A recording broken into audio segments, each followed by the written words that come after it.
Para cuando termines este video, vas a mirar la luna de otra manera. Y no es una exageración. Detente un segundo y haz algo simple. Imagina la luna en tu cabeza. Probablemente la viste así, redonda, brillante con esas manchas oscuras que todos reconocemos. Pero aquí está lo que tu cerebro casi nunca te dice. Esa imagen es solo la mitad de la luna. Durante toda la historia de la humanidad, todos los seres humanos que han existido, cazadores prehistóricos, faraones, marineros, astrónomos, los astronautas del Apolo, tú, yo, miraron exactamente la misma cara, sin excepción. La otra mitad estuvo escondida, no detrás de una nube, escondida por las leyes mismas de la física durante 4.500 millones de años, hasta que un día de enero de 2019, una pequeña máquina china hizo algo que nadie había hecho jamás.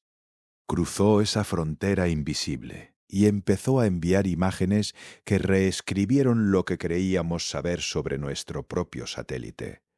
La Luna está atrapada hace miles de millones de años. La gravedad de la Tierra fue moldeando lentamente su rotación hasta sincronizarla con su órbita. Es un fenómeno que los astrónomos llaman acoplamiento de marea. La Luna gira sobre sí misma exactamente al mismo ritmo en que gira alrededor de nosotros. Por eso, siempre nos muestra la misma cara. Y el otro lado, el opuesto, jamás apunta hacia aquí. Ningún telescopio terrestre puede verlo. Ningún ojo humano lo había contemplado hasta que las primeras sondas soviéticas enviaron fotografías borrosas en los años 60. Pero ver desde lejos es una cosa. Aterrizar es otra muy distinta. Y aterrizar en el lado oculto es un problema de pesadilla. ¿Por qué? Por algo tan básico como mandar un mensaje cuando una nave baja en la cara visible. Puede comunicarse directamente con la Tierra. Pero en el lado oculto, la Luna entera, 3.400 kilómetros de roca sólida, se interpone entre la nave y nosotros. Las señales no atraviesan eso. Es como intentar hablar por radio con alguien al otro lado de una montaña con el tamaño de un mundo entero. Por eso, durante más de medio siglo, nadie aterrizó allí.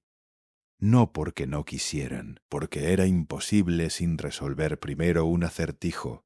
¿Cómo hablar con una nave que la propia luna te oculta? Y la forma en que China resolvió ese acertijo es donde empieza la verdadera historia. Antes de que la sonda saliera siquiera de la Tierra, los ingenieros chinos enviaron otro objeto al espacio.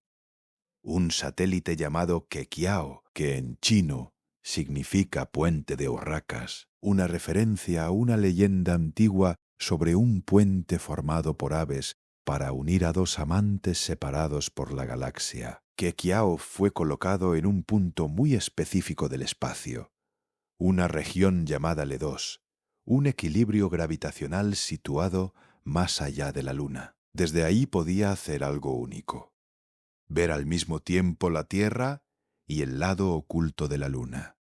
Funcionaba como un espejo de comunicaciones. Sin ese satélite, todo lo que vino después habría sido imposible.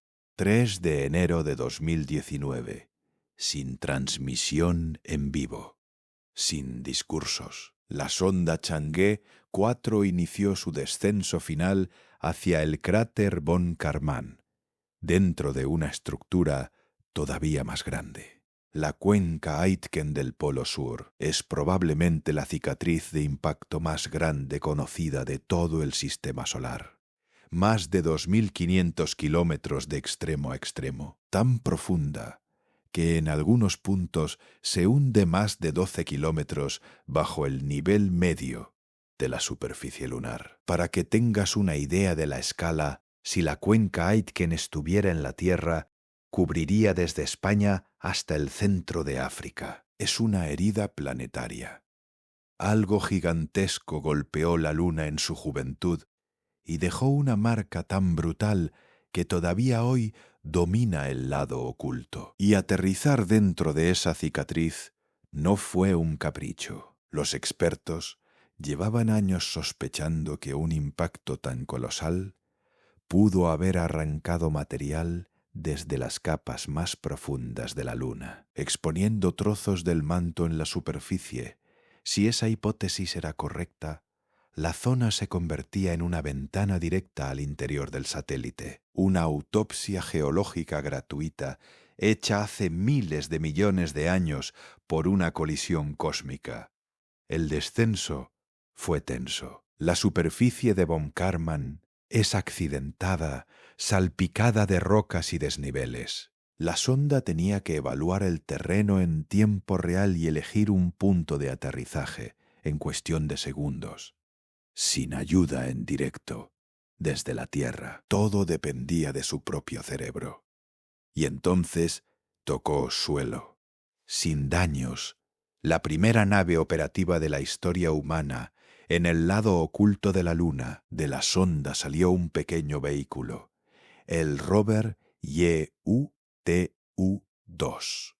conejo de jade número 2. Y ese conejo metálico empezó a moverse lentamente sobre un paisaje que ningún ojo humano había contemplado de cerca. Lo primero que sorprendió fue lo distinto que se veía.